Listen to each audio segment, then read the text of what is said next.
ஆண்டவரை பற்றி பிடித்துக் கொள்ளுங்க. ஆண்டவர் சொல்லுகிறார் இன்னும் குறித்த நாட்களில் அநேக மரணங்கள் விழப்போகிறது. வாலிப சமுதாயத்தில் இருக்குது. யாரும் கீழே விழுந்தாங்கல்ல, அவர் சொல்றாரு பரிசுத்த ஆவியின் அபிஷேகம் பெறும்போது பலன் இல்லாதவர்கள் கீழே விழுந்துருவாங்க, நீங்க தேவனுடைய நாமத்தை தூசிச்சுட்டே இருங்கன்னு. அப்ப அந்த ஆள் எப்படிப்பட்ட ஆளா இருப்பான்? அந்த ஆள் அப்போ சபைகளை எல்லாரையும் விழ வச்சுட்டு இருக்க முடியும். இப்ப நான் இருக்குள்ள ஒரு நரம்பு, அந்த மக்களுக்கு எல்லாம் நரம்பு பிரச்சனை வந்துடும் போல. இந்த மியூசிக் எல்லாம் கூட்டி வச்சோன்னா நரம்பு வெடிச்சிரும் போல. கடந்து உருண்டு ஆடி குதிச்சு கேட்டா பரிசுத்த ஆவி.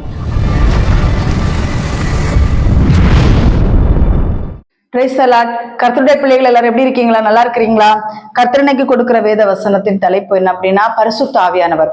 நாட்களிலே நாம் பரிசுத்த ஆவியானவரை குறித்ததான ஒரு தியானத்துக்குள்ளாக ஆண்டவர் நம்மளை வழிநடத்துவார். ஏன்னா இந்த நாட்களில் பரிசுத்த ஆவியானவரை குறித்ததான காரியங்கள் ஒரு தெளிவில்லை. பரிசுத்த ஆவியானவர் யாரு, பரிசுத்த ஆவியானவர் நமக்குள்ள வந்த என்னென்ன கிரியைகள் நடக்கும், இந்த மாதிரிப்பட்ட காரியங்களை இந்த நாட்களில் வேத வசனத்தின் அடிப்படையில் கர்த்தர் நம்மளிடத்துல பேசுவார். ஏன்னா இந்த நாட்களில் பரிசுத்த ஆவியானவரை பெற்ற பிள்ளைகள் பரிசுத்த ஆவியானவரை துக்கப்படுத்துகிற காரியங்கள் அநேகமாக இருக்கிறது. புறஜாதிகள் மத்தியிலே பரிசுத்த ஆவின் அபிஷேகத்தை பெற்று அந்த பரிசுத்த ஆவின் அபிஷேகத்தை அலக்களிக்கிற காரியங்கள், பல காரியங்கள் இந்த நாட்களிலே கிறிஸ்தவ வட்டாரத்துக்குள்ள பெருகி இருக்கிறது. ஆனா அப்போ முன்னாடி பரிசுத்தவான்களுடைய காலங்கள் அப்படி கிடையாது, அப்போஸ்தலருடைய காலங்கள் அப்படி கிடையாது. ஆனா இப்போ கொஞ்சம் சமீப காலத்துல இந்த மாதிரிப்பட்ட பரிசுத்த ஆவியானவரை துக்கப்படுத்துகிற காரியங்கள் நாட்களில் கிறிஸ்தவ சபைக்குள்ளே கிறிஸ்தவர்களுக்குள்ளே பெருகி இருக்கிறது.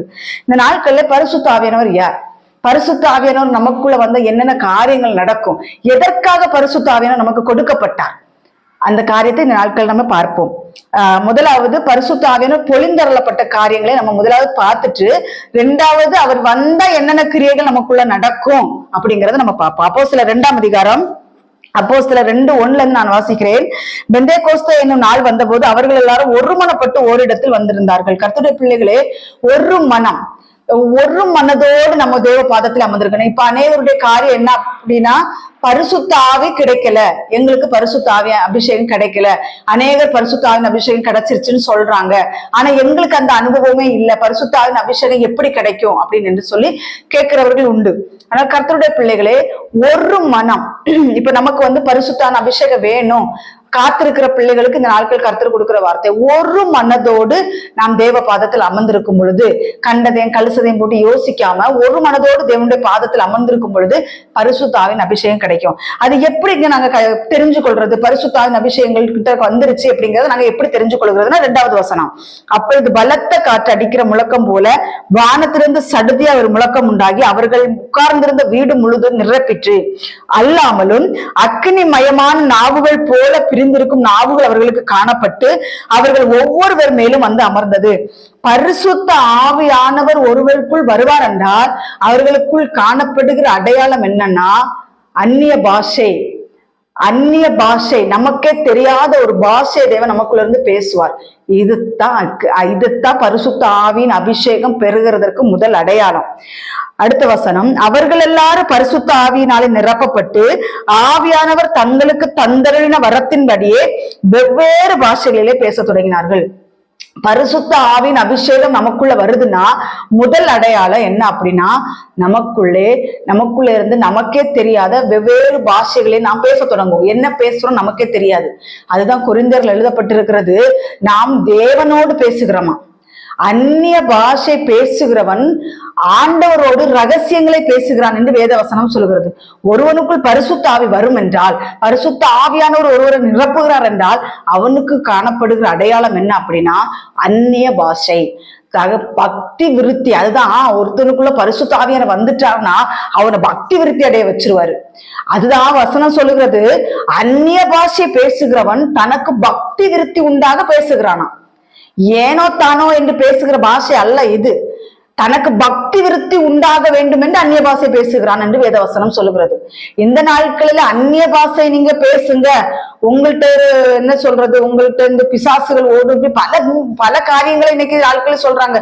1 மணி நேரம் அந்நிய பாஷையிலே பேசுங்கன்னு சொல்றாங்க. அந்நிய பாஷை பேசுகிறது எதற்கென்றால் நம்மளுக்கு பக்தி விருத்தி உண்டாக வேண்டும் என்று அந்நிய பாஷை பேச வேண்டும் என்று கொரிந்தியரில் எழுதப்பட்டிருக்கிறது. அந்நிய பாஷை நமக்குள்ள இருந்து எவ்வளவு தூரத்துக்கு பேசுகிறோம். சிலவங்க எல்லாம் 2 நிமிஷம் 3 நிமிஷம் அந்நிய பாஷை பேசிட்டு அப்படியே ஸ்டாப் பண்ணிடுவாங்க. அதுக்கப்புறம் அவங்களுக்கு வெவ்வேறு பாஷை வரணுமா. பவுல் சொல்றாரு, நான் நிறைய பாஷைகளை பேசுகிறேன் என்று சொல்லுகிறார். கர்த்தருடைய பிள்ளைகளே, அதே மாதிரி அந்நிய பாஷை பேசுகிறதற்கு நாம் தடை பண்ணக்கூடாது. பரிசுத்த ஆவியின் அபிஷேகம் ஒருவருக்குள் வரும் என்றால் அவர்களுக்குள் காணப்படுகிற அடையாளம் அந்நிய பாஷை, வெவ்வேறு பாஷைகளில் அவர்கள் பேசுவார்கள். அக்கினிமயமான நாவுகள் அவர்கள் மேல் வந்து அமரும் பொழுது அக்கினி, அதான் நான் சொல்றேன், கர்த்தருடைய பிள்ளைகளே, ஒருவன் பரிசுத்தாவின் அபிஷேகத்தை பெற்று அந்நிய பாஷைகளை தன் நாவிலிருந்து பேசுவான் என்றால் இது ஒரு ஆவிக்குரிய அர்த்தத்திலே நான் சொல்லி கொடுக்கிறேன். தேவையில்லாத வார்த்தைகளை பேச மாட்டான். என்ன அக்கினி அவன் நாவில இருக்குது. அக்கினி மற்ற வார்த்தைகளை எரித்து போட்டுரும். தேவனுக்கு பிரியமில்லாத வார்த்தைகளை எரித்து போட்டுரும். நீங்க இங்க பெந்தேகோஸ்தே நாள்ல சீஷர்கள் ஒருமனப்பட்டு கூடியிருந்த இடத்துல பரிசுத்தாவின் அபிஷேகம் இறங்கி அங்க அக்கினிமயமான நாவுகள் வந்ததுக்கு பிறகு எந்த சீஷர் அனாவசியமா பேசினார்ன்னு இருக்குது. வசனத்தை தள்ளி ஒருவரும் எதையும் பேசவில்லை. அவர்கள் நாவில் இருந்து அக்கினி புறப்பட்டது. அக்கினிமயமான நாவுகள் புறப்பட்டு ஆயிரமாக ஜனங்கள் ரட்சிக்கப்பட்டார்கள் என்று வேதவசனம் சொல்லுகிறது. நாம இந்த நாளுக்குள்ள அபிஷேகம் பெற்றுட்டோம். அந்நிய பாசை நம்ம வாயிலிருந்து அந்நிய பாசை பொழிந்தரப்படுகிறது. ஆனா நான் ஒண்ணு கேட்கிறேன், நம்ம நாவில இருந்து வேற வார்த்தைகள் புறப்படாம இருக்கிற என்னையும் சேர்த்துதான். வேற நாவுகள் வேற வார்த்தைகள் நம்ம பேசாம இருக்கிறோமா? கெட்ட வார்த்தைகளா இருக்கலாம், பிறரை கெடுத்தா இருக்கலாம், கிண்டலா இருக்கலாம், கேலியாக இருக்கலாம், அவதூறாக பேச்சுகளா இருக்கலாம். ஆனா பரிசுத்தாவி நாங்க பெற்றுக்கிட்டு ஆனா இதெல்லாம் நாங்க பேசுவோம். ஜெபம் பண்ணும்போது மட்டும் அந்நிய பாஷையில பேசுவோம். சர்ச்சில் போனா 4 பேருக்கு மத்தியில் அந்நிய பாஷை பேசுவோம். ஆனா வீட்டுல வந்தா கெட்ட வார்த்தைகள், அடுத்தவனுக்கு விரோதமான காரியங்கள். கர்த்தருடைய பிள்ளைகள் என்னை காயப்படுத்தின ஒரு காரியம் என்னன்னா, நாங்க ஊழியத்துக்கு போகும்போது எங்க ரோட்டோரத்திலே நாங்கள் ஒரு இடத்துல ஒரு கூழ் குடிப்போம். ஏன்னா அந்த வெயில் தாக்கத்தின் நிமித்தமா ரொம்ப கஷ்டமா இருக்கும். அப்போ ஒரு கூழ் வாங்கி குடிக்கிறது சஜகம். அப்ப அங்க கூழ வாங்கி குடிக்கும்போது அவங்க வந்து எத்தனை 26 வருஷம் ஆச்சு நான் ரட்சிக்கப்பட்டு. எனக்கு ரொம்ப சந்தோஷம், 26 வருஷம் ஆச்சு. ஆனா அவங்கள பார்க்கும் பொழுது எனக்கு அந்த மாதிரி தெரியல. வெளித்துவ தான் நான் சொல்லுவேன், அவருடைய கனிகளினாலே அவர்களை அறிவீர்கள் என்று கர்த்தராகிய இயேசு கிறிஸ்து சொல்லியிருக்கிறார் இல்லையா. நான் பார்த்து ஒரு 4-5 நாள் தொடர்ந்து கூழ் வாங்கி குடிச்சோம். அதுக்கப்புறம் ஒரு நாள் ஒருத்தர் கூட பேசிட்டு இருக்கோம், அந்த அம்மா வாயிலிருந்து கெட்ட அருவருப்பான வார்த்தைகள் புறப்பட்டு வருகிறதை நான் கவனித்தேன். கர்த்தருடைய பிள்ளைகளே, பரிசுத்தாவின் அபிஷேகம் பெற்று 26 வருஷம் ரட்சிக்கப்பட்டு இன்னும் கெட்ட வார்த்தையை விடல, இன்னும் அசுத்தத்தை விடல, அக்கிரமத்தை விடல. ஆனா அந்நிய பாஷைகள் பேசுவாங்க, அந்நிய பாஷைகளை பொழிந்தருளுவாங்க, சீர்கேடான காரியங்களை பேசுவார்கள். நாவிலிருந்து வருகிறது எல்லாமே அருவருப்பான காரியங்கள். ஆனா அந்நிய பாஷை பேசுவார்கள். அது பரிசுத்தாவி கிடையாது. பரிசுத்தாவி ஒருத்தண்ட வந்துட்டாங்கன்னா ஏசப்பா வந்து சொல்றாரு, நான் தேற்றரவாளன் உங்களுக்கு அனுப்பிடுறேன். அவர் தேற்றரவாளன் அதை பின்னாடி பார்ப்போம். அந்த பரிசுத்தாவியானவர் நமக்குள்ள வந்துட்டார் அப்படின்னா நடமாறும், உடமாறும், பேச்சு மாறும், பழக்க வழக்கங்கள் மாறும். டோட்டல் சேஞ்சிங் ஆயிடுவோம். நம்ம ஒருவனுக்குள்ள இந்த மாற்றம் வரலன்னா அவன் வேற ஏதோ ஆவியை பெற்றிருக்கிறான்னு தான் அர்த்தம். ஒருத்தனுக்குள்ள பரிசுத்த ஆவி வந்துட்டாருன்னா சினிமா மாறும், விபச்சாரம் மாறும், வேசித்தனம் மாறும், களியாட்டு மாறும், கொலை மாறும், விக்கிரக ஆராதனை மாறும், பில்லி சூனிய மந்திரவாதங்கள், இந்த மாதிரிப்பட்ட பொல்லாத பாவங்கள் அவனை விட்டு மாறும். இன்னும் மாறல, இன்னும் அதுக்குள்ளதான் கொஞ்சமா ருசி பார்த்துட்டு இருக்கிறீங்கன்னா உங்களுக்குள் பரிசுத்த ஆவியர், சிலவங்க சொல்லுவாங்க கொஞ்சமோட பரிசுத்த ஆவியர் வந்திருக்காரு. அப்படி இருக்குது வசனத்துல. அப்பப்ப கொஞ்சம் போல வந்துட்டு போவாரு. பூரணமான நிறைவு இல்ல பரிசுத்த ஆவியானவர். அப்படி பரிசுத்த ஆவியானவரை குற்றப்படுத்துகிற கூட்டங்கள் இன்னைக்கு உண்டு. பரிசுத்த ஆவியானவர் அவர் ஆழ்த்தத்துவம் உள்ளவர். அவர் நமக்குள்ள வந்துட்டாருன்னா பூரணமா தான் நிரப்புவார். அறகுறையான பரிசுத்த ஆவியானவர் கிடையாது.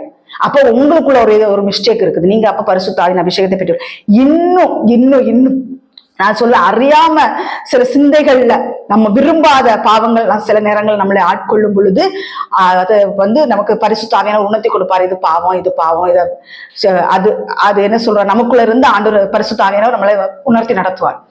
துணிகரமா போய் செய்வாங்க பாத்தீங்களா? துணிகரமாய் சினிமாய் பார்க்கிறது, துணிகரமாய் சீரியல் பார்க்கறது, துணிகரமா மற்றவங்களை இச்சையா பார்க்கிறது, துணிகரமா பார்க்கிறது. இந்த மாதிரி பார்க்கும்போது பரிசுத்த ஆவியானவர் நமக்குள்ள இருந்து எப்படி வருத்தப்படுவாராம் தெரியுமா? துக்கப்படுவாரா நமக்குள்ள இருந்து. சரி, அது இருக்கட்டும்.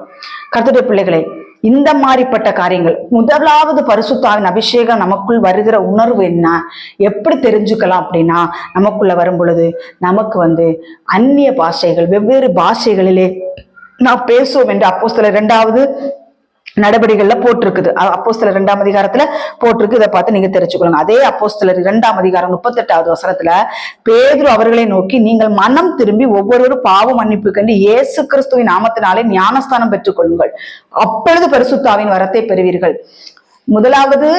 முதல்ல இங்க என்ன செஞ்சாங்க, இவங்க 120 பேர் என்ன செஞ்சாங்க, ஒருமனப்பட்டு அங்க ஒரு இடத்துல வந்திருந்தார்கள். ஆனா அவங்கள ஞானஸ்தானம் பெற்ற பிள்ளைங்க, 120 பேர் கூடியிருந்தாங்க. இங்க அந்த அவங்க எல்லாம் வெவ்வேறு பாஷைகளை பேச தொடங்கினப்போ இவங்க குடிச்சுக்கிட்டு இந்த மாதிரி எல்லாம் பேசுறாங்க அப்படின்னு எல்லாம் சொல்லி அவங்களை அவதூறா பேசும்போது பேதுரு எழும்பி நிற்கிறாரு.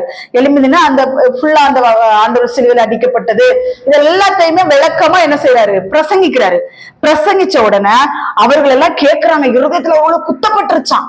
இருதயத்துல பேதுரு பிரசங்கம் பண்றதை பார்த்த உடனே, ஐயோ பேதுரு இப்படி பிரசங்கம் பண்றாருன்னு சொல்லி கர்த்தருடைய வார்த்தை, அதான் நான் சொல்லிட்டேன் பாத்தீங்களா, ஒருவனுக்குள் பரிசுத்த ஆவி வருவார் என்றால் அவனுடைய நாவுகளிலிருந்து அனாவசியமான வார்த்தைகள் போய் கர்த்தருடைய வார்த்தைகள் புறப்பட்டு போகும் பொழுது எதிர்த்தாப்புல உள்ளவனுக்கு இருதயம் குத்தப்படும்.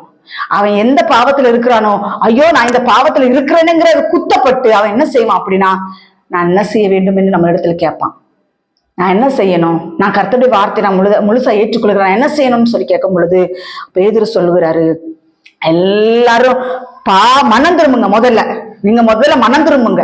நான் உங்களை பாவத்துல இன்னைக்கு பாவத்தோட கொண்டு வச்சு தொட்டிக்குள்ள முக்கி எடுக்கிற ஊழியக்காரர்கள் அநேகரா இருக்கிறார்கள். தேவன் அப்படி சொல்லல. நல்ல பாக்க போடுவாங்க, நல்ல வெத்திலை போடுவாங்க, நல்ல பீடி சிகரெட்டு குடிப்பாங்க, நல்ல சபைக்குள்ள இருந்துட்டு ஒருத்தனுடைய மனைவியை பார்த்து இச்சிட்டு இருப்பாங்க. இந்த மாதிரிப்பட்ட அருவறுப்புகளை செஞ்சுட்டு இருக்கிறவங்களுக்கு போய் ஊழியக்காரர்கள் என்ன செய்யறாங்கன்னா தொட்டிக்குள்ள போய் முக்கி விட்டுறாரு. சிலவங்க விக்கிரகாராதனை செஞ்சு கொண்டு இருப்பார்கள். அவர்களை மனம் திரும்புன்னு போதிக்க மாட்டாங்க, ஞானஸ்தானம் எடுக்க கேட்டுவிட்டாங்க, அதனால நாங்க முக்கி விட்டுறணும். அப்படி இருக்கா வேதவசனம்? அவர்களுக்கு உபதேசிக்கணும். நீங்க மனம் திரும்ப ஆயத்தமா இருக்கிறீங்களா? பொல்லாத பாவம், உலகத்தின் பாவ இச்சைகளிலிருந்து வெளியே வர நீங்க விருப்பமா இருக்கிறீங்களா அப்படின்னு கேட்டு, நான் ஞானஸ்தானத்தை குறித்து ஒரு நாள் ஆவியானவர் வார்த்தை கொடுப்பாராக, நான் அதை கொடுக்கிறேன். ஆனா இந்த நாட்கள்ல இந்த பரிசுத்த அபிஷேகத்தை பற்றி நான் பேசும்பொழுது இது ஆண்டவர் உணர்த்துகிறார். அப்போ மனம் திரும்பணும், முதல்ல மனம் திரும்பணும். கர்த்தருடைய பிள்ளைகளே, பாவிலும் பிரதானமான பாவி நான். ஆண்டவருக்கும் எனக்கும் தெரியும், நான் பிரதான பாவிலும் பிரதான பாவி. என்றைக்கு இயேசு கிறிஸ்து என்னை தொட்டாரோ, எந்த இயேசு என்னை தெரிந்தெடுத்தாரோ அன்றையோட நான் போய் என்னுடைய சிறு வயதுல இருந்து எனக்கு விவரம் தெரிஞ்ச நாட்கள் இந்த என்னென்ன பாவத்தின் கிரியைகள் ஆள்கொண்டதோ அவருடைய பாதத்தில் போய் அறிக்கை செய்து மனம் திரும்பி பிதா குமாரன் பரிசுத்த ஆவி நாமத்தினால ஞானஸ்தானம் பெற்றுக்கணும். மனம் திரும்ப வேண்டும் என்று கர்த்தராகிய ஆண்டவர் சொல்கிறார். மனம் திரும்பி நீ ஞானஸ்தானம் பெற்றுக் கொண்டதுக்கு பிறகு பரிசுத்த ஆவியின் அபிஷேகத்தை நீ பெறுவாய். பரிசுத்த ஆவியின் அபிஷேகம் பெறாமல் இருக்கிற பிள்ளைகளுக்கு இந்த நாட்கள் ஆண்டவர் சொல்லுகிற வார்த்தை என்னன்னா, நீ மனம் திரும்பி பாவ மன்னிப்பு கண்டு நீ ஞானஸ்தானம் பெற்றுக்கோ, பரிசுத்த ஆவியின் அபிஷேகத்தை நீ பெற்றுக்கொள்ளுவாய் என்று கர்த்தராகிய ஆண்டவர் சொல்லுகிறார். அப்போஸ்தலர் 10ஆம் அதிகாரம் 44வது வசனத்திலிருந்து வாசிக்கிறேன்.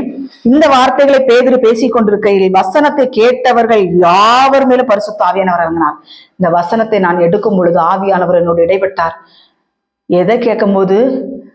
வசனத்தை கேட்கும் போதுதான் ஆவியானவர் என்ன செஞ்சாராம்? பொழிந்தருளப்பட்டார். இங்க இன்னைக்கு கொட்டடிச்சாதான் பரிசுத்த ஆவியானவர் இறங்குறாரு. இங்க என்ன போட்டிருக்கு? வசனத்தை கேட்ட யாவர் மேலும் பரிசுத்த ஆவியானவர். பிரசங்கம் பண்ணிட்டு இருக்கும் போதே பரிசுத்த ஆவியானவர் இறங்கினாராம். இந்த நாட்கள்ல பிரசங்கம் எங்க காமெடியும் கேலியும் கூத்துமா போச்சு. இந்த நாட்கள் பிரசங்கங்கள், அந்த நாட்களில் எல்லாம் வைராக்கியமாய் தேவனுடைய வார்த்தை எடுத்து சொன்னார்கள். இருதயத்தில் குத்தப்பட்டு நாங்கள் என்ன செய்ய வேண்டும் என்று கேட்டார்கள். இந்த நாட்களில தலையை கொண்டு கொடுத்துட்டு எனக்கு ஏதாவது ஆசீர்வாதமான வாக்குத்தத்தம் கிடைக்குமா இப்படி கேட்கறாங்க. அதே மாதிரி மியூசிக்க ஃபுல் அண்ட் ஃபுல்லா கையா வச்சு போட்டாதான் இன்னைக்கு பரிசுத்த ஆவியானவர் பொழிந்தருளப்படுறாரு. கர்த்தருடைய பிள்ளைகளே, நாம கத்தி கூப்பிடுறது பரலோகத்துல போய் எட்டணும். அவர்களெல்லாம் அப்போஸ்தலர் 2 அவர்களெல்லாம் ஒருமனப்பட்டு ஓரிடத்தில் கூடி வந்திருந்தார்கள். அக்னிமயமான நாவுகள் அவர்கள் மேல் அமர்ந்தது என்று வேதவசனம் சொல்லுகிறது. இந்த நாட்களிலே பரிசுத்த ஆவியானவர் பொழிந்தருளப்பட விடாம அங்க அசுத்த ஆவியினுடைய ஆதிக்கங்கள் சபைகளுக்குள் வர்ற காரணம் என்னன்னா, அதுதான் ஒரு வசனம். லூசிபர் தன்னை மியூசிக்கினால் அலங்கரித்து ஆண்டவர் அவனை வைத்திருந்தார். அவனுக்கு மியூசிக் தான் அவனுக்கு. இந்த நாட்களிலே சபைகளிலே மக்களுடைய குரலை தேவ சமூகத்தில் எட்ட விடாதபடிக்கு மியூசிக் தான். எப்படி அவர் பரிசுத்த ஆவியானவர் இறங்குவார்? அப்படி கிடையாது. கொட்டடிக்கிறனாலேயோ மியூசிக்கை வடிக்கிறதுனாலயோ அங்க ஃபயர்னு சொல்றதுனாலே அங்க வரமாட்டார் ஆண்டவர். பரிசுத்த ஆவியானவர் வரமாட்டார். உன்னுடைய நாவிலிருந்து இருபுறம் கருக்குள்ள பட்டயம், தேவ வசனமாகிய பட்டயம் புறப்படும் பொழுது எந்தெந்த கீழே உட்கார்ந்து இருக்கிற எந்தெந்த ஆத்துமாக்களுடைய இருதயம் குத்தப்பட்டு கர்த்தரை நோக்கி கண்ணீர் வடிக்கிறார்களோ, உண்மையான மனம் திரும்புதல் அதுதான். உண்மையான பரிசுத்தாவின் பொறிந்தள்ளப்படுறது அதுதான். மற்ற மாதிரி ஆடுறதும் குதிக்கிறதும் துள்றதும் மியூசிக்கை ஏத்தி கைய வைக்கிறதும் அது இல்ல பரிசுத்தாவியானவர். பரிசுத்த ஆவியானவரை குறித்து எக்கச்சக்கமான வசனங்கள் இருக்கு. எடுத்தா நாள் பத்தாது, அவ்வளோ வசனங்கள் இருக்கிறது. நான் கொஞ்சம் தான் எடுத்து வச்சிருக்கிறேன். இப்போ வசனத்தை கேட்ட யாவர்கள் மேலும் பரிசுத்த ஆவியானவர் இறங்கினார் என்று வேத வசனம் சொல்லுகிறது. அவர்கள் பல பாஷைகளை பேசுகிறதையும் தேவனை புகழ்ந்தாங்களாம். கடந்து உருண்டாங்கன்னு இல்ல, ஆடை விலகுகிறது கூட கடந்து புரண்டாங்க. ஆண்கள் பெண்கள் மத்தியில கடந்து உருண்டாங்கன்னு இல்ல.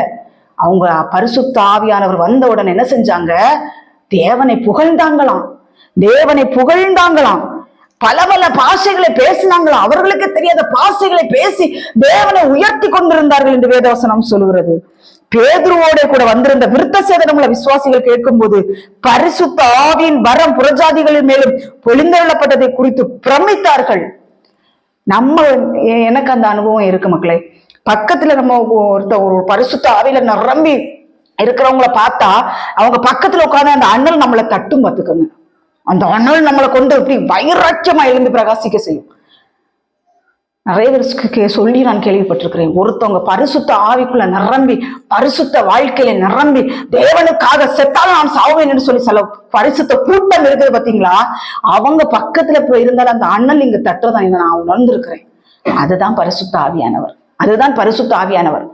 கோட்டை தூக்கி இப்படி வீசின உடனே பொத்துன்னு போய் விழுந்துகிட்டு ஐயோ பரிசுத்த ஆவியானவர் கூக்குறார்களே, அது பரிசுத்த ஆவியானவரா? ஏதாவது ஒரு வசன ப்ரூஃப் எடுத்து காட்டுங்க, நான் ஒத்துக்கிறேன். எந்த வசனத்தை நீங்க எடுத்து காட்ட முடியாது.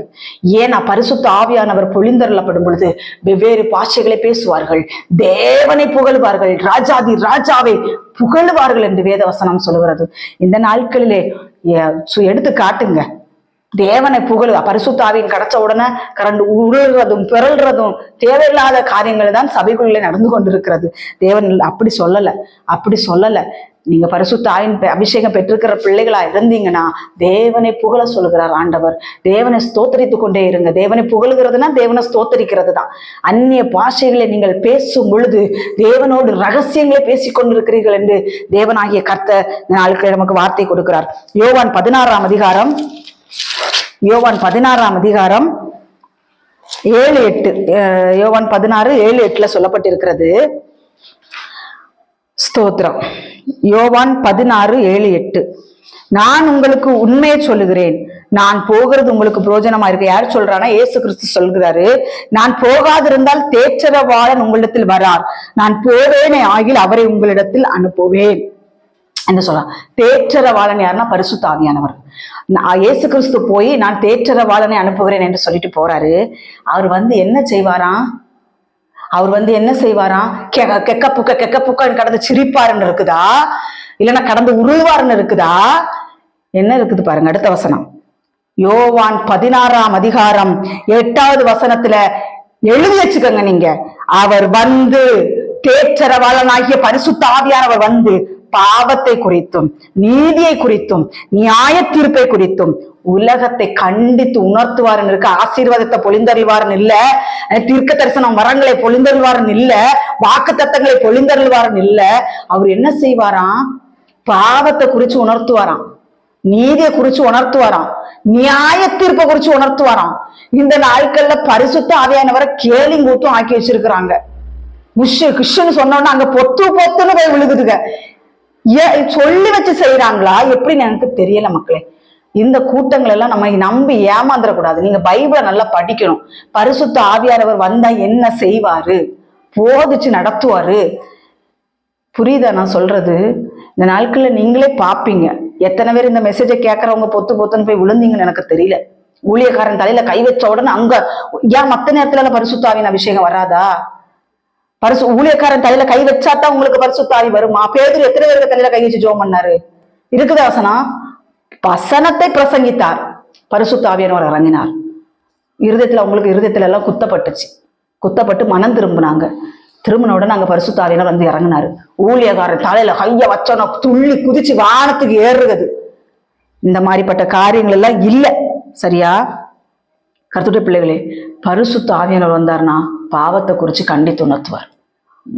அங்க அக்னி பரிசுத்த ஆவியின் அபிஷேகம் பெறாத பிள்ளைங்க பரிசுத்த ஆவியின் அபிஷேகம் பெற்றதுக்கு முன்னடையாளம் அந்நிய பாஷைகளை, வெவ்வேறு பாஷைகளில் பேச தொடங்குவார்கள். ஞானஸ்தானம் பெற்றுக்கொள்ளும் பொழுது பரிசுத்த ஆவியின் அபிஷேகத்தை பெற்றுக்கொள்வார். ஞானஸ்தானம் பெற்றதுக்கு பிறகு அபிஷேகத்தை பெற்றுக்கொள்வார்கள்.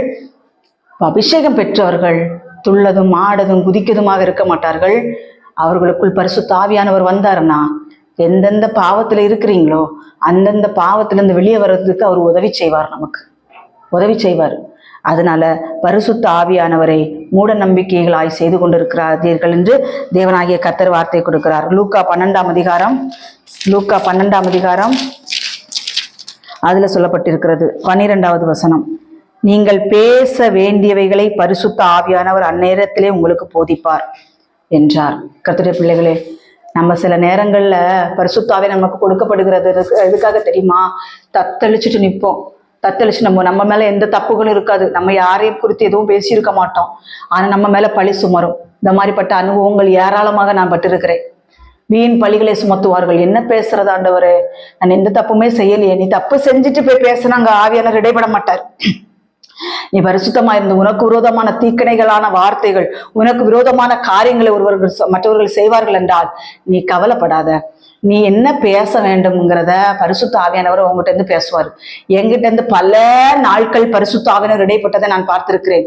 நான் தப்பல, நான் ஒரு எனக்கு ஒண்ணுமே தெரியாது. ஆனா பரிசுத்த ஆவியானவர் எனக்குள்ள வந்துட்டாருன்னு வச்சுக்கோங்களா, அதான் ஒரு வசனம் இருக்கு, ஒருவனும் உனக்கு முன்பாக எதிர்த்து நிற்பதில்லை. அந்த வசனம் என்னோட கூட பேசிக்கிட்டே இருக்குது. ஒரு ஊழியக்காரர் அந்த வசனத்தை கொண்டுதான் எனக்கு அந்த வார்த்தையை கொண்டு பேசினார். கர்த்தருடைய பிள்ளைகளை, அந்த வார்த்தை எனக்கு ரொம்ப பிடிக்கும்.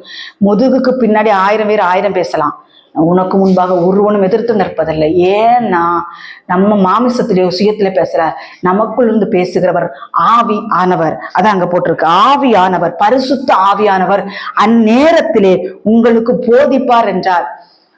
நான் மெசேஜ் எடுக்கும்போது நான் சில நேரங்கள்ல நமக்கு இந்த வார்த்தை இன்னைக்கு நாட்கள்ல சொல்லணும்னு சொன்னா ஆவியானவரை தடை பண்ணி விட்டுட்டு பிரசங்க இடத்துல வந்திருந்தோன்னு அவர் தான் பேசுவார்.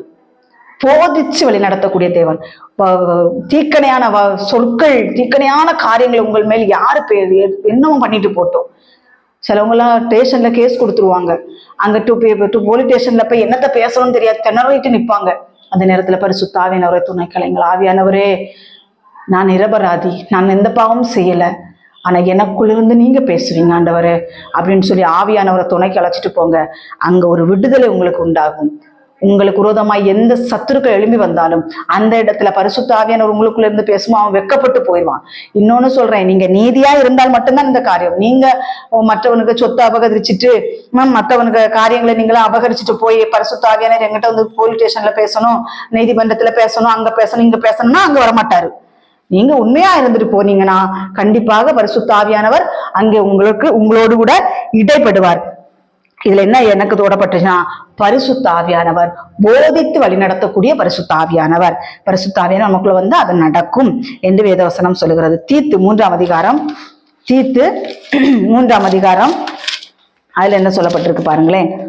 தீத்து 3ஆம் அதிகாரம் 5வது வசனம் அதுல சொல்லப்பட்டிருக்கிறது, நாம் செய்த நீதியின் கிரியைகளின் நிமித்தம் அவர் நம்மை ரட்சியாமல் தமது இரக்கத்தின்படியே மறு ஜென்மம் ஒழுக்கினாலும் பரிசுத்த ஆவியினுடைய புதிதாக்குதனாலே நம்ம ரட்சித்தார். பரிசுத்த ஆவி நமக்குள்ள வரும் பொழுது நாம் புதிதாகுவோமா? அதான் பவுல் சொல்றாரு கொரிந்தியர்ல, ஒருவர் கிறிஸ்துவுக்குள் இருந்தால் அவன் புது சிருஷ்டியா இருக்கிறான், பழையவைகள் ஒளிந்து போய் எல்லாம் புதிதாயின. இங்க பரிசுத்த ஆவியான ஒருவருக்குள்ள வந்துட்டாருன்னா அவன் புதிதாயிருவான். அவனை புதிதாக்குகிறதற்காக, அவனை பரிசுத்தமாக்குகிறதற்காக பரிசுத்த ஆவியானவர் அவனுக்கு கொடுக்கப்பட்டிருக்கிறார். அப்படிதான் வேதவசனம் சொல்லுகிறது. நம்ம செய்த நீதியின் கிரியைகள் நிமித்தம் அவர் நம்ம ரட்சிக்கலையா, நம்ம மேல வச்ச இரக்கத்தின் நிமித்தமா அவர் நம்மளை ரட்சித்திருக்கிறார். பரிசுத்த ஆவியின் வரத்தை நமக்கு கொடுத்திருக்கிறார். அந்த பரிசுத்த ஆவியின் அபிஷேகம் நமக்குள்ள வரும் பொழுது நாம் புதிதாய் மாறுவோம். நம்மளுடைய கிரியைகள் அத்தனையும், அசுத்தமான, அக்கிரமமான, அநியாயமான கிரியைகள் அத்தனையும் மாறி நாம் புதிதாய் மாறுவோம். ஒருவனிடத்தில் பேசும்போது பரிசுத்த ஆவியானவர் இடைபடுவார். நம்மளுடைய கனிகள் எப்படிப்பட்டதோ நம்மளும் அப்படிப்பட்டவர்கள் தான் இருப்போம். நம்மளுடைய கனிகளை மற்றவர்கள் அறிய வேண்டும். இது இது ஆண்டவருடைய பிள்ளைங்க, இவர்கள் கிறிஸ்துவுக்குள் வாழ்பவர்கள் என்று நம்மளை பார்த்து என்ன செய்யணும்? மற்றவங்க சொல்லணும். அதுக்குத்தான் பரிசுத்த ஆவியானவர் நமக்கு கொடுக்கப்பட்டிருக்கிறாரு. ஐயே, இவங்களை பார்த்தா கிறிஸ்தவங்க போலே தெரியலையே, லிப்ஸ்டிக்க போட்டிருக்காங்க, ஐப்ரோ எடுத்திருக்கிறாங்க, ஆபாசமா துணிமணி போட்டிருக்கிறாங்க, இவங்களை பார்த்தா அப்படி தெரியவே இல்லையே. அதுதான் ஒரு வசனம் வாசிக்கும் போது, வேதத்தை தியானிக்கும் போது அங்க மோசேட்ட ஆண்டவர் பிரமாணங்களை கொடுக்கும்போது, நீ பலிபீடத்தில் ஏறும் பொழுது உன் நிர்வாணம் காணப்படக்கூடாது என்று வேதவசனம் சொல்லுகிறது. அது எத்தனாவது அதிகாரம்னு எனக்கு தெரியல. அதுல சொல்லி, நீ பலிபீடத்தில் ஏறும் பொழுது உன் நிர்வாணம் காணப்படக்கூடாதுன்னு சொல்லி அதற்கு ஏற்ற வஸ்திரத்தை தேவன் ஆயத்தம் பண்ண சொன்னார். இந்த நாட்களிலே பரிசுத்த ஆவியின் அபிஷேகம் பெற்றேன்னு சொல்றாங்க. ஆனா இந்த நாட்களிலே அருவருப்பான ஆடைகளை உடுத்தி கொண்டு, மற்றவர்களுக்கு இடரலை உண்டாக்கக்கூடிய ஆடைகளை உடுத்தி கொண்டுதான் இருக்கிறார்கள். அவர்களும் பரிசுத்த ஆவிக்குள்ளே நிரம்பி எல்லாரையும் பொத்துன்னு கீழே விழ தள்ளிட்டு தான் இருக்கிறாங்க. கர்த்தருக்கு சோத்திரம். பரிசுத்த ஆவி நமக்குள்ள வந்துட்டாருன்னா என்ன செய்வாராம் தெரியுமா? நம்மளை புதிதாக்குவாராம். நமக்கு கொடுக்கப்பட்டிருக்கிறதே புதிதாக்குறதற்கு, நம்மளை புதிதா நம்ம ஒவ்வொரு நாளும் நம்மளை ஆராய்ந்து என்னென்ன பாவத்தின் கிரியைகள் நம்மளிடத்தில் இருக்கிறதோ அதை எல்லாம் நம்மளை விட்டு அறுத்து போடுறதற்காக, நம்மளை விட்டு விலக்கி போடுகிறதற்காக பரிசுத்த ஆவியானவர் நமக்கு கொடுக்கப்பட்டிருக்கிறார் என்று வேதவசனம் சொல்லுகிறது. எபேசியர் 4ஆம் அதிகாரத்துல சொல்லப்பட்டிருக்க 4:30. எபேசியர் 4:30. அன்றியும் நீங்கள் மீட்கப்படும் நாளுக்கென்று முத்திரையாக பெற்ற தேவனுடைய பரிசுத்த ஆவியை துக்கப்படுத்தாதிருங்கள். பரிசுத்த ஆவியை துக்கப்படுத்துகிற காரியங்கள் என்ன அப்படின்னா, இன்னைக்கு தயவா நான் கேட்கிறேன், புறஜாதியான் அந்நிய தெய்வங்களை வணங்குகிறவன் என்ன செய்யறானா? கிறிஸ்தவத்தை கேலி கூத்து பண்ணி கொண்டிருக்கிறான். இதற்கு காரணம் யாரு? ஊழியக்காரர்கள். விசுவாசிகள் அல்ல, ஊழியக்காரர்கள். ஏன் அப்படின்னா, மூட நம்பிக்கைகளை விதைத்து விட்டார்கள். என்ன செய்யறாங்க அப்படின்னா, பெரிய கூட்டமா ஜனங்கள் வர்றாங்க. என்ன செய்யறாங்கன்னா, சும்மா போய் கிட்ட நிக்கிறாங்க, காலை வச்சு வீசுறாங்க, கையை வச்சு வீசுறாங்க, கோட்டை தூக்கி வீசுறாங்க, என்னெல்லாமோ பண்றாங்க, மேஜிக் காட்டுறாங்க. இந்த முட்டாள் ஜனங்கள் என்ன செய்யறாங்க தெரியுமா? கொஞ்சம் கூட ஞானம் இல்லாம ஒரு ஆளு 2 ஆளு விழுகிறத பார்த்தோம்னா பொத்துன்னு போய் கீழே விழுகுதுங்க. இந்த பம்பரம் சுத்துறது மாதிரி சுத்திட்டு போய் விழுகிறது.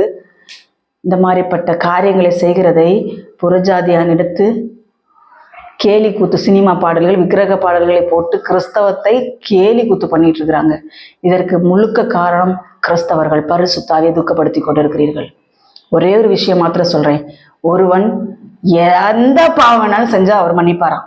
புரியுதா? எந்த பாவம் வேணாலும் நீ செஞ்சுட்டு போ, அவர் மன்னிப்பார். ஆனா ஒருவன் பரிசுத்த ஆவிக்கு விரோதமாய் செய்கிற காரியங்கள் இன்மையிலும் மறுமையிலும் இங்கேயும் எங்கேயும் அவனுக்கு மன்னிக்கப்படாது. அவனுக்கு கன்ஃபார்ம் நரகன் வேதவசனம் சொல்லுகிறது. பரிசுத்த ஆவியை ஒருவன் துக்கப்படுத்துவானா இருந்தால் அவனுடைய முடிவு மரணம், நரகம் என்று வேதவசனம் சொல்லுகிறது. அப்ப நம்ம எப்படி இருக்கணும்னு நான் கேட்கிறேன். சில கூட்டங்கள் இருக்கிறது, என்ன செய்வாங்க அப்படி தெரியுமா? பாட்டு படிப்பாங்க. நான் என்ன கேட்கிறேன்னா, ஏன் மியூசிக் அடிக்கலன்னா பாட்டு வராதா? மியூசிக் இல்லைன்னா கொட்டடிக்கலன்னா பாட்டு வராதா? நான் அதுக்காக மியூசிக் வேண்டாம் நான் சொல்ல மாட்டேன். கொட்டடிங்க. 10 ஆத்துமாக்கள் சர்ச்சுக்குள்ள இருக்கிறாங்கன்னா அந்த 10 ஆத்துமாக்களுடைய குரலும் தேவனுடைய சன்னதியில் போய் எட்டும்படியாக அந்த கொட்டை மெதுவா அடிங்க. உங்க கொட்டு சவுண்டோ உங்க மியூசிக் சவுண்டோ பரலோகத்துக்கு போகக்கூடாது. பரலோகத்துக்கு போகிறது நம்மளுடைய குரல் போக வேண்டும். நம்மளுடைய உகந்த தூப ஆண்டோடைய சமூகத்துல போய் எட்ட வேணும். நாட்கள் என்ன செய்யறாங்க தெரியுமா? ஒரு பாடல் பாடினாலோ அபிஷேக கூட்டம் ஒண்ணு வச்சுட்டு இந்த தம்மு தும்முன்னு போட்டு அடிக்கக்கூடிய மியூசிக்கெல்லாம் சர்ச்சுக்குள்ள வச்சிருக்கிறாங்க. வாங்கி வச்சுக்கிட்டு இந்த கீபோர்டு ஸ்பீக்கரா வாங்கி வச்சு அச்சோ, அதுதான் சொல்றல, அந்த மியூசிக்கை கூட்டி வச்சோன்னா அந்த மக்களுக்குள்ள ஒரு அந்த மக்களுக்கெல்லாம் நரம்பு பிரச்சனை வந்துடும் போல. இந்த மியூசிக்கெல்லாம் கூட்டி வச்சோன்னா நரம்பு வெடிச்சிரும் போல. கடந்து உருண்டு ஆடி குதிச்சு கேட்டா பரிசுத்தாவி.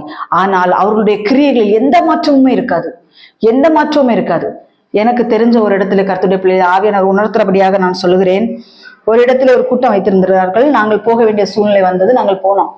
அங்க என்னன்னா ஒரு ஊழியக்காரன், அவனுடைய நடை உடை பாவனைகள் எது பார்த்தாலுமே கர்த்தருடைய ஊழியக்காரன் மாதிரி எங்களுக்கு தெரியல. அது ஆரம்பத்திலே ஆவியானவர் வெளிப்பட்டுட்டார் எங்கள்கிட்ட. அப்போ அவன் என்ன செய்யறான் அப்படின்னா, அந்த மியூசிக்கு சவுண்டு கூட்டி வச்சு ஸ்பீக்கர் போகுது, அது போகுது, இது போகும், அதெல்லாம் எதுவும் பார்க்கல. அடுத்த ஸ்பீக்கரை கொண்டு வச்சு இப்படி காரியங்களை செய்து கொண்டிருக்கிறான். இப்ப பரிசுத்த ஆவியானவர் இடைப்பட்டு விட்டார். இது பரிசுத்த ஆவியானவர் கிடையாது, இது அந்நிய அக்கினியை என்னுடைய பலிபீடத்தில் கொண்டு வந்திருக்கிறான் என்று ஆண்டவர் சொல்லிட்டார். நாங்களும் பொறுமையாக இருந்தோம். சரி, என்னதான் நடக்குதுங்கிறத பார்ப்போம் என்று சொல்லி கொண்டிருக்கும் பொழுது அவன் என்ன செய்யறான், அவனுக்கு கைக்கூலின்னு சொல்லுவாங்க தெரியுமா, அப்படி ஒருத்தனை கூப்பிட்டு வந்திருக்கான். அவன் என்ன செய்யறான், அவன் மீடியமா கீபோர்டை வச்சு வாசிச்சுட்டு இருந்தாலும் இல்ல சவுண்டை ஏத்து ஏத்து ஏத்து ஏத்துன்னு சொல்லி சவுண்டை ஏத்தி ஸ்பீக்கரும் போயிருச்சு. அடுத்த ஸ்பீக்கரை கொண்டு வச்சிருக்கு. அப்பவும் அவன் விடல. ஸ்பீக்கரை ஏத்தி வச்சோன்னு எங்க அம்மா ஏத்தி வச்சு மியூசிக் அடிச்சு பாட்டை பாடணும். எங்க மக்களுக்கு எல்லாம் ஒரு கிளர்ச்சி உண்டாக்கி ஆடுறதும் துள்றதும் குதிக்கிறதுமாக இருக்கிறார்கள்.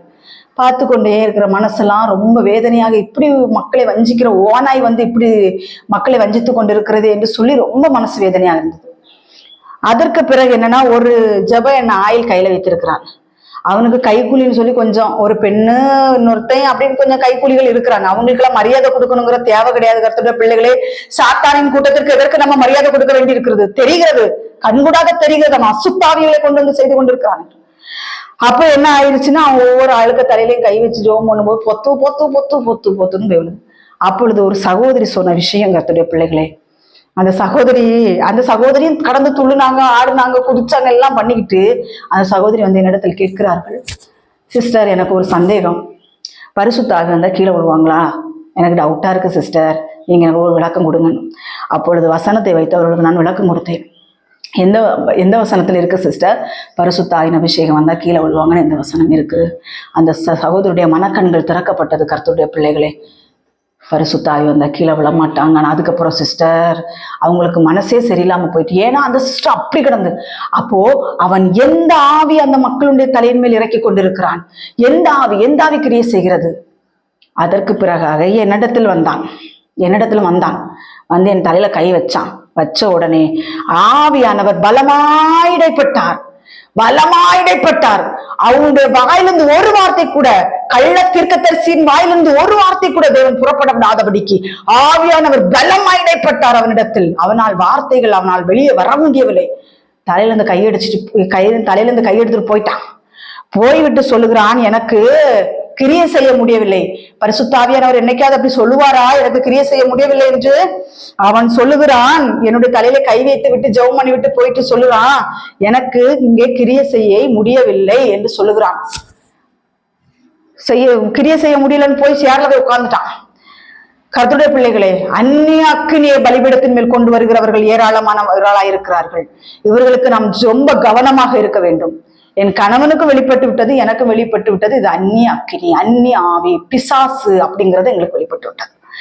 உடனடியாக அதை கடிந்து கொண்டு ஜெபம் பண்ணும். அவன் என்னிடத்துல என் தலையில கை வைத்து வர்றான், தலையில கை வைக்க போறான்னு சொன்னோன்னு எங்க ஆவியானவர் அக்னிமயமாய் இறங்கி விட்டார். அவனுக்கு விரோதமாய் ஆவியானவர் இடைப்பட்டார். தலையில இருந்து கையை எடுத்துட்டு ஓடிவிட்டான்.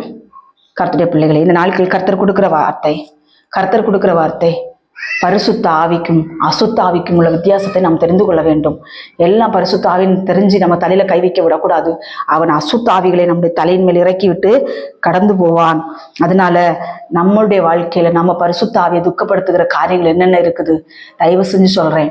எவனாவது பிடிச்சி அவனுடைய கிரியை எப்படி தெரியுமா இருந்துச்சு? சின்ன பச்சிலம் பிள்ளைகள்லாம் சொல்றாங்க, அத்தே என்னை பிடிச்சி இப்படி கீழே தள்ளி விட்டாருத்தே அப்படின்ட்டு. ஏன் தள்ளி விடுற? அவங்க காதுல போய் முழங்கால் நில்லு. அவங்க காதுல போய் என்னத்த சொல்றானே தெரிய மாட்டேங்குது. அந்த பிள்ளைங்க அதுக்கு உடனே கீழ்ப்படிடுதுங்க.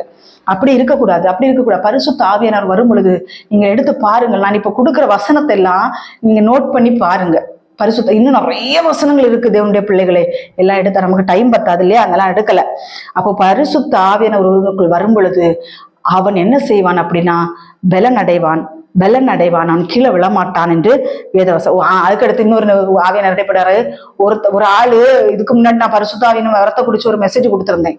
அந்த மெசேஜை கேட்டுட்டு அந்த ஆளு, பரிசுத்த ஆவியானவர் வரும்போது பலன் இல்லாதவர்கள் கீழே விழுந்துருவாங்களாம்.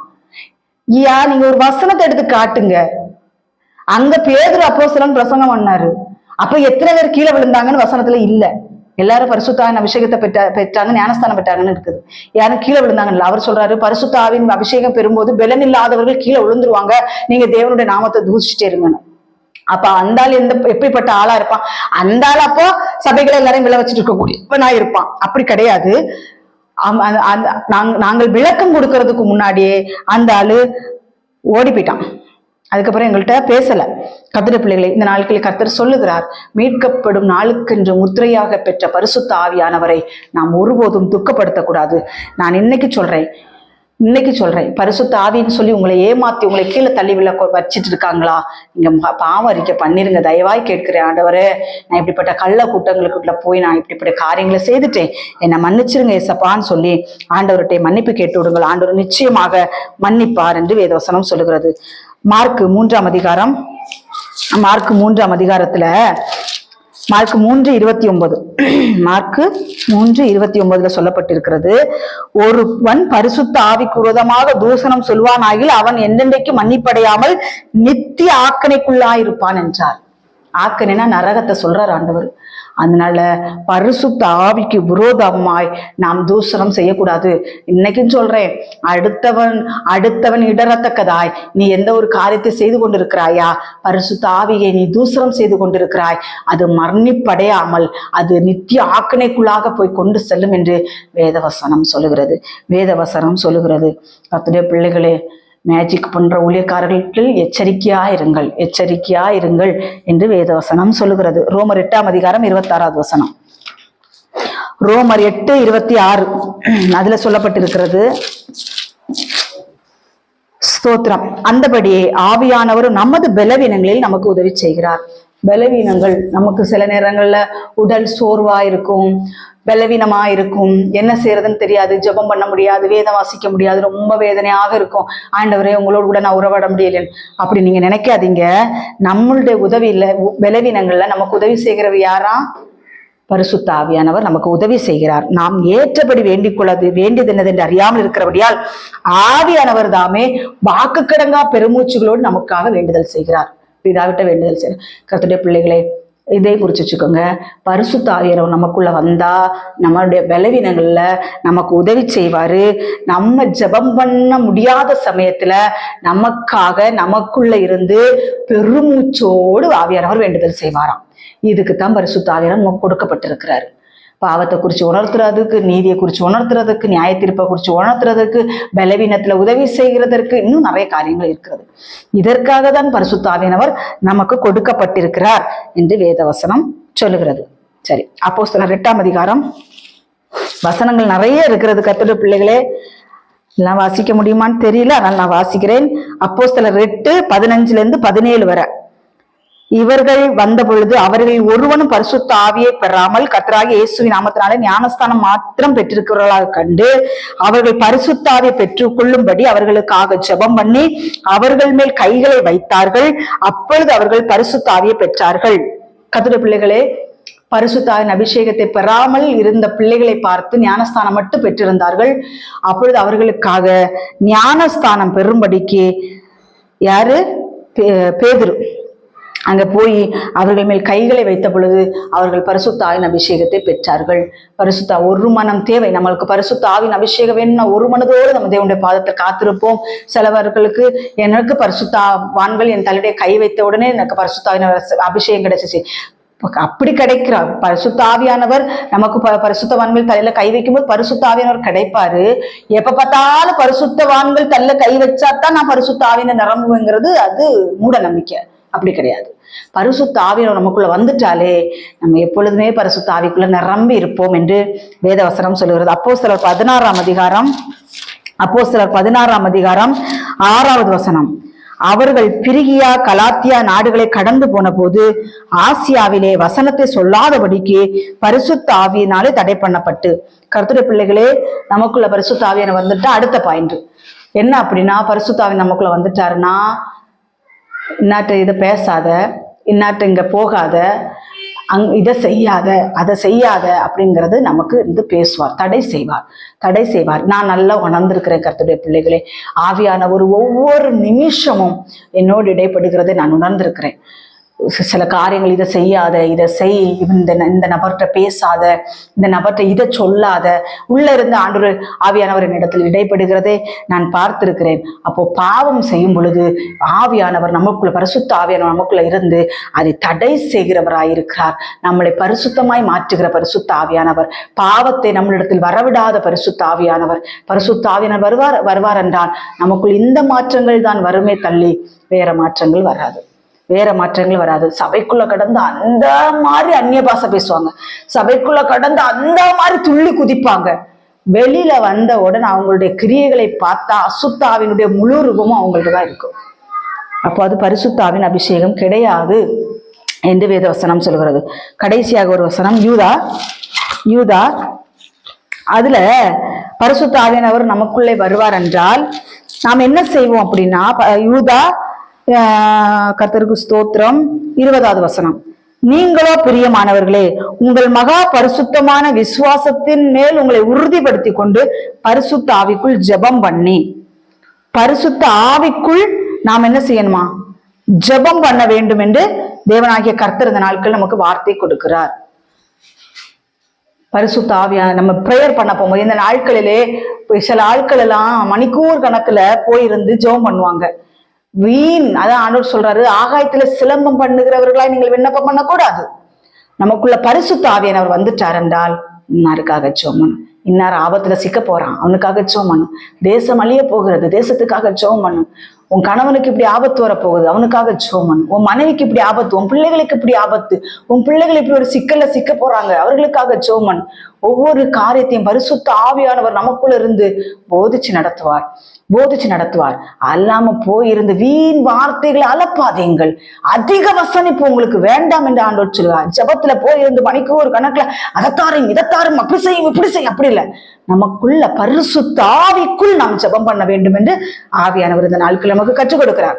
1 மணி நேரம் ஜெபம் பண்ணு, 5 மணி நேரம் ஜெபம் பண்ணு. அப்போ ஃபுல்லா ஆவியானவர் என்ன கற்றுத்தருறார். ஸ்தோத்திரம் பண்ணும் போது ஸ்தோத்திரம் பண்ணி கொண்டே இருக்கும் பொழுது சில நபர்களை கண்ணு முன்னாடி கொண்டு நிறுத்துவார். அவர்களுக்காக நான் ஜெபிக்க வேண்டும். சுயத்துல மாமிசத்துல ஜெபம் பண்ணாதீங்க.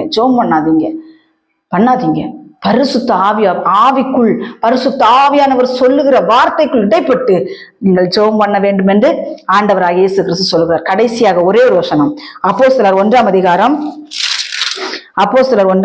8வது வசனம்.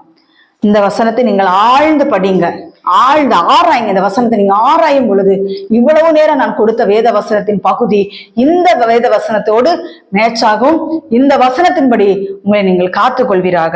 அப்போஸ்தலர் 1:8 பரிசுத்த ஆவி உங்களிடத்தில் வரும்போது நீங்கள் பலன் அடைவீர்கள். எருசலேமிலும் யூதாவின் முழுவதிலும் சமாரியாவின் பூமியின் கடைசி பரியந்தம் எனக்கு சாட்சிகளாய் இருப்பீர்கள் என்றார். ஒருவனுக்குள் பரிசுத்த ஆவி வரும் பொழுது அவன் பலன் அடைவான். ஒரு கோழையான ஒரு ஊழியக்காரன் சொன்னார், பரிசுத்த ஆவி வரும்போது அவர்கள் பலன் இல்லாதனால பொத்துன்னு கீழே விழுகிறாங்கன்னு. ஒரு வசனத்தை எடுத்து காமிச்சிருங்க பாப்போமே. பரிசுத்த ஆவி ஒருவனுக்குள் வருவான் என்றால் அங்கே சிம்சோன் சிங்கங்களின் வாயை கிழித்து போட்டார் என்று வேதவசனம் சொல்கிறது. சவுலுக்குள் பொல்லாத ஆவி வந்தது என்று வேதவசனம் சொல்கிறது. அந்த பொல்லாத ஆவி வரும் பொழுதெல்லாம் அவன் ஈட்டியை எடுத்து தாவீதை கொலை செய்ய பார்த்தான். அவனுக்கு சுயநினைவு இல்லாம போச்சுது. அப்படித்தானே? சுயநினைவு அவனுக்கு சவுலுக்கு வந்தோன்னா தாவீதை பார்த்தோன்னா ஒரு கோபம், அவன் என்ன செய்வான், ஈட்டி எடுத்து அவனை கொலை செய்ய பார்ப்பான். அவனுக்கு சுயநினைவு இல்லாம அவன் என்ன செய்யறான்னு அவனுக்கே தெரியாம இருந்துச்சு. அதே மாதிரி அந்த நாட்கள்ல பரிசுத்த ஆவி பெற்றிருக்கிறேன்னு சொல்றவங்களுக்கு சுயநினைவு வத்து போகுதான், அவங்களுக்கு பலன் இல்லாம போகுதான். அப்படி ஒரு வசனம் கூட கிடையாது. நீங்கள் பரிசுத்த ஆவி வருவீர்கள் என்றால் உங்களுக்குள் பலன் வரும், நீங்கள் பலன் அடைவீர்கள். பலன் அடைந்து எனக்கு சாட்சிகளாயிருப்பீர்கள்.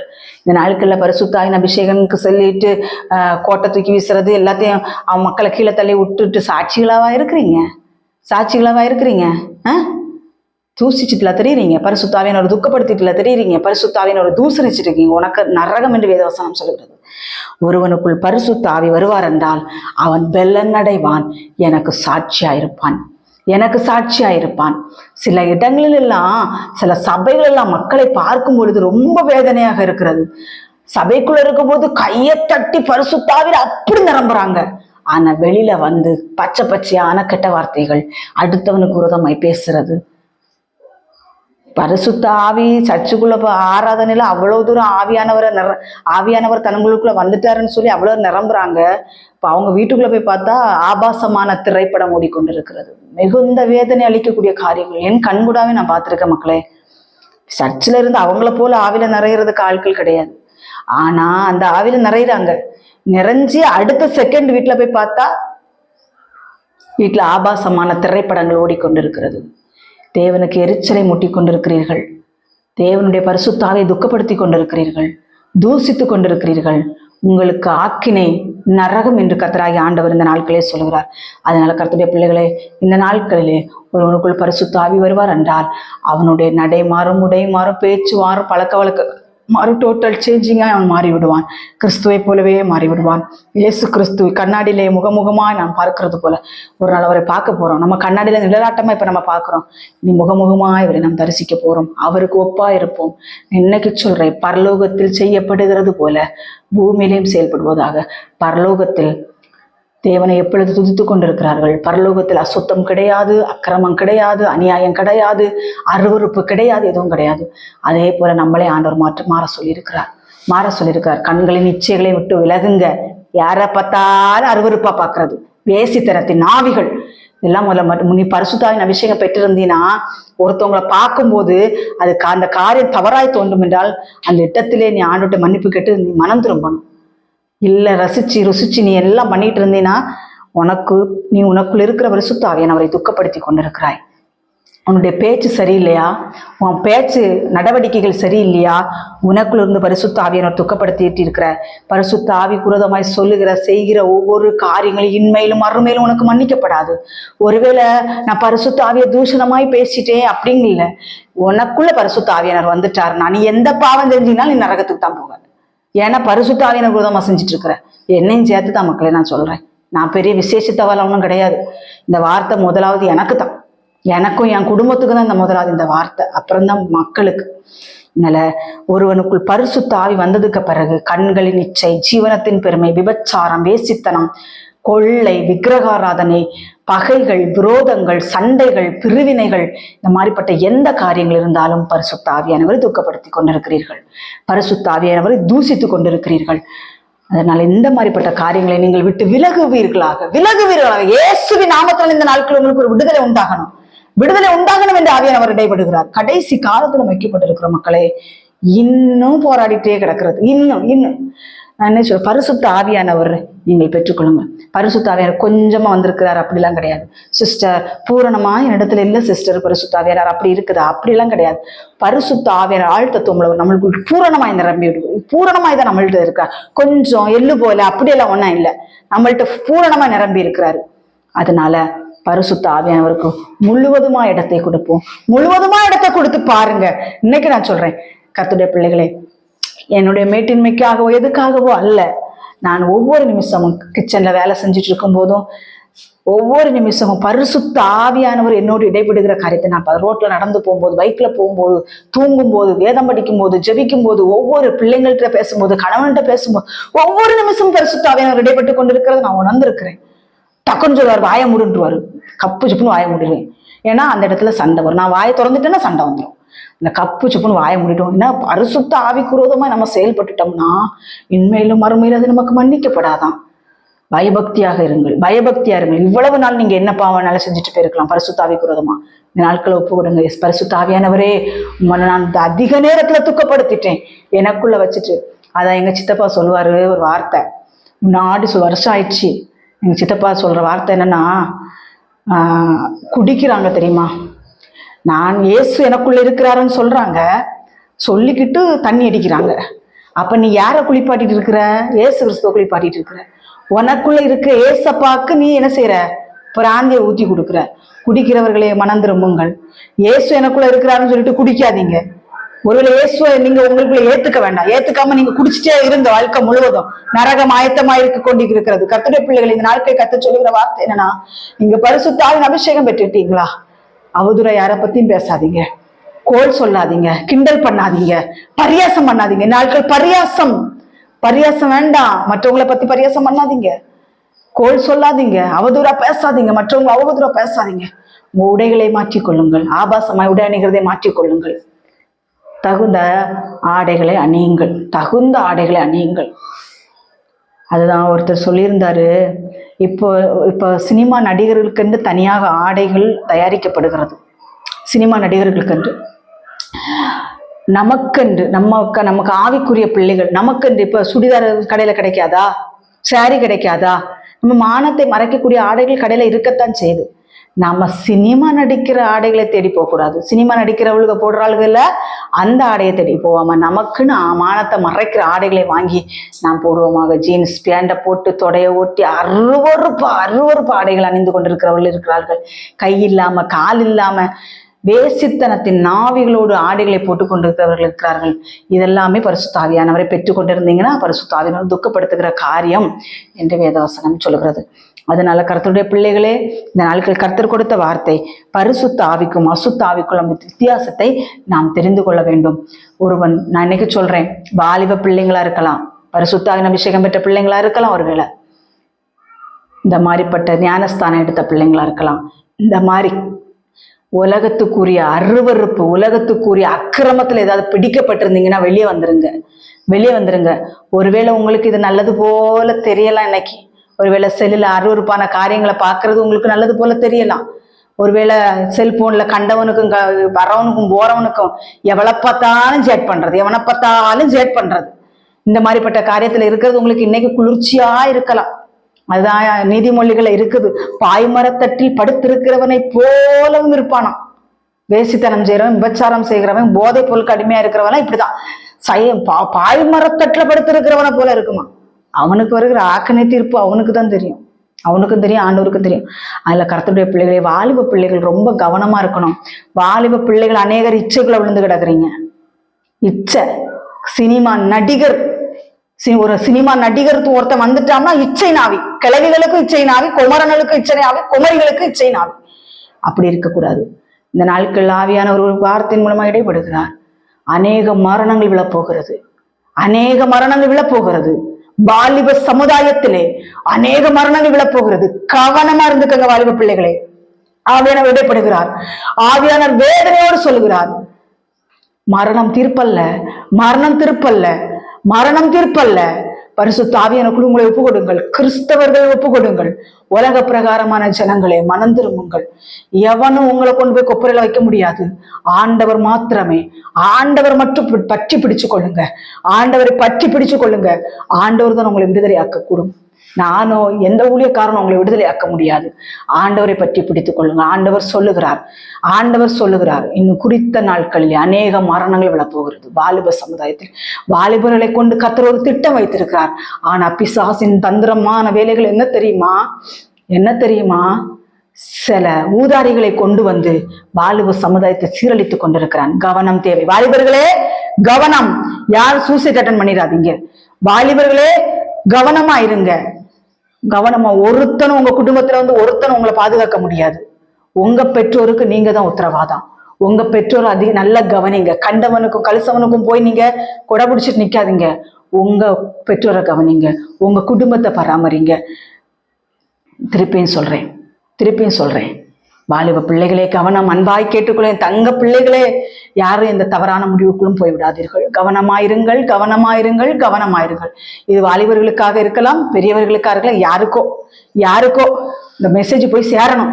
இயேசுவி நாமத்தினால இந்த பொல்லாத தற்கொலை எண்ணங்கள் இந்த பிள்ளைகளை விட்டு மாறணும். இந்த ஒரு காரியம் ஆண்டவர் இடைப்பட்டதுனால சொல்றேன். பரிசுத்த ஆவியானவருக்கு இடமிடுங்கள். பரிசுத்த ஆவியானவருக்கு உங்க ஒப்புவிடுங்கள். பரிசுத்த ஆவியானவர் உங்களிடத்தில் இடைப்பட்டு கொண்டிருக்கிறார். அதனால எந்த தவறான காரியத்தை உங்களுக்குள்ள ஏற்றுக்கொண்டுராதீங்க. இந்த நாட்களிலே ஆண்டவர் இடைப்பட்டுக் கொண்டிருக்கிறார். பரிசுத்த ஆவியானவர் இடைப்பட்டுக் கொண்டிருக்கிறார். அநேக குடும்பங்களை சுற்றி தற்கொலையின் ஆவிகள் சூழ்ந்திருக்கிறது. அநேக குடும்பங்கள், லட்ச குடும்பங்களை சுற்றி தற்கொலை ஆவிகள் சுற்றி கொண்டிருக்கிறது. இயேசுவின் நாமத்தினாலே இந்த தற்கொலை ஆவிகள் எல்லாம் மாறும்படியாக ஒவ்வொரு வைராக்கியமுள்ள கிறிஸ்தவனும் இந்த நாட்களில் ஜெபித்துக் கொள்ளுங்கள். இந்த வார்த்தை அற்பமா நினைக்காதீங்க.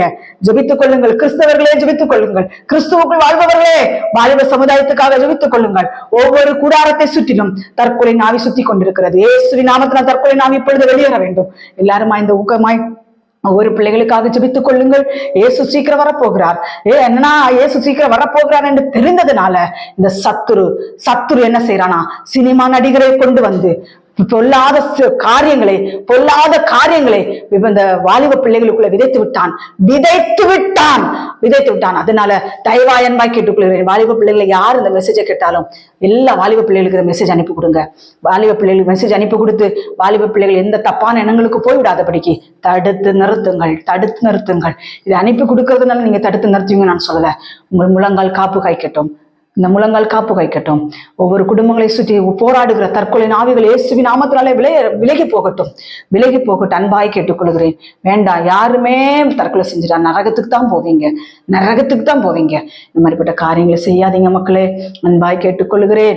ஒரு உயிர், ஒரு ஆத்மா எவ்வளவு வெளியேறப்பட்டது என்பது ஆண்டவராக இயேசு கிறிஸ்துவுக்கு தெரியும். யாரையுமே இழந்து போக ஆண்டவர் தயாராக இல்லை. இந்த கடைசி நாட்களிலே பிசாசு கொஞ்ச நிமிஷம் தான் அவனுக்கு இருக்குது. கொஞ்ச நாள் கூட இல்லை, கொஞ்ச நிமிஷம் இருக்குது. அந்த நிமிஷத்துல அவனை எத்தனை பேரை வாரிக்கொள்ள வேண்டுமோ அத்தனை பேரையும் வாரிக்கொள்ள அவன் தயாராகி விட்டான். அதனால நாட்கள் பொல்லாதவைகளாயிருக்கிறது. காலத்தை பிரயோஜனப்படுத்தி கொண்டு கிறிஸ்துவுக்காய் வாழுங்க. கிறிஸ்துவுக்காய் மறிங்க. எவனோ ஒருத்தனுக்காக மறிக்கா துணியாதீங்க. இயேசுவுக்காய் மறிங்க. இயேசுவுக்காக மறிக்க துணிங்க. ரத்த சாட்சியாய் மறிச்ச துணிங்க. சினிமா நடிகர்களுக்காக மறிக்க துணியாதீங்க. கர்த்தர் சீக்கிரம் வரப்போகிறார். அவருடைய வருகைக்கு நீங்கள் ஆயத்தப்பட வேண்டும் அன்பு செல்லங்களே. அதனால இந்த மாதிரிப்பட்ட பொல்லாத கிரியைகளுக்கு விலக்கி உங்களை நீங்கள் காத்துக்கொள்வீர்களாக. கர்த்தர் தாம் இந்த வார்த்தைகளை ஆசீர்வதிப்பாராக. ஆமென். ஒரு சிறிய ஜெபம். பரலோகத்தில் இருக்கிற எங்கள் பிதாவே, பரிசுத்தமான தேவனே, உம்மை ஸ்தோத்திரிக்கிற ஆண்டவரே, இந்த நாளிலே பரிசுத்த ஆவியானவரை கொண்டு இடைப்பட்டிருக்கிறீரே சப்பா. உமக்கு ஸ்தோத்திர. பரிசுத்த ஆவியானவர் எங்களுக்குள் வரும் பொழுது என்னென்ன மாற்றங்கள், என்னென்ன கிரியைகள் எங்களிடத்தில் நடக்கும் என்று சொல்லி எங்களுக்கு போதித்தீங்க சப்பா. உங்களுக்கு நன்றி செலுத்துகிறோம். இந்த வார்த்தையை கேட்கிற எல்லா பிள்ளைகளும் ஆண்டவரே உண்மை உண்மையாய் பற்றி கொள்ளட்டும் ஏசப்பா. ஆண்டவரே ஸ்தோத்திர. தன்னுடைய பக்தி விருத்தி உண்டாகத்தக்கதாய் பிள்ளைகள் பரிசுத்தமாய் வாழ்ந்து கர்த்தாவே, பரிசுத்தாவை துக்கப்படுத்தாத ஒரு வாழ்க்கை வாழ கர்த்தர் உதவி செய்யுங்க தகப்பனே. எல்லாவற்றிற்கும் மேலாய் வாலிப பிள்ளைகளுக்கு ஆண்டவர் இந்த பேதையின் மூலமாக இடைப்பட்டிருக்கிறீரே சப்பா. வாலிப சமுதாயத்தில் எந்த ஒரு விபத்துகளும், நாசமோசங்களும், ஆபத்துகளும் நேரிடக்கூடாது தகப்பனே. வாலிபர்களை கொண்டு நீர் ஒரு காரியத்தை செய்ய நீர் சித்தம் வைத்திருக்கிறீரப்பா. வாலிபர்கள் இந்த பொல்லாங்கனை ஜெயிக்கணும் ஏசப்பா. தற்கொலை ஆவிகள் அந்த பிள்ளைகளுடைய கூடாரத்தை விட்டு வெளியேறட்டும் இயேசுவின் நாமத்தினால. ஒவ்வொரு வாலிப பிள்ளைகளை கர்த்தர் வேலையடைத்து மறைத்துக் கொள்ள முடியாது செபிக்கிறேங்க தாவே. என் அன்பு தெய்வமே, நீர் மனமிறங்கும் தெய்வம் அல்லவா. ஒரு விஷயா இந்த வாலிப பிள்ளைகள் மேல் மனமிறங்க முடியாது செபிக்கிறேன் தகப்பனே. ஒவ்வொரு வாலிப சமுதாயமும் தேவனுக்காய் எழுப்பி பிரகாசிக்கிற சுடராய் மாறட்டும் ஏசப்பா. இந்த தற்கொலை ஆவிகள் எல்லாம் பிள்ளைகளுடைய கூடாரத்தை விட்டு இயேசுவின் நாமத்திலே வெளியேற முடியாது செபிக்கிறேங்க தாவே. ஒவ்வொரு பிள்ளைகளுக்கும் விசேஷித்த பாதுகாவலை கொடும், ஆசீர்வதியும். துதிகன மகிமையில அப்பாவுக்கு செலுத்துகிறோம். இயேசு கிறிஸ்துவின் மூலம் ஜெபிக்கிறோம் பிதாவே. ஆமென், ஆமென், ஆமென். கர்த்தர் தாமே உங்கள் அனைவரையும் ஆசீர்வதிப்பாராக. ஆமென். ஸ்தோத்திரம்.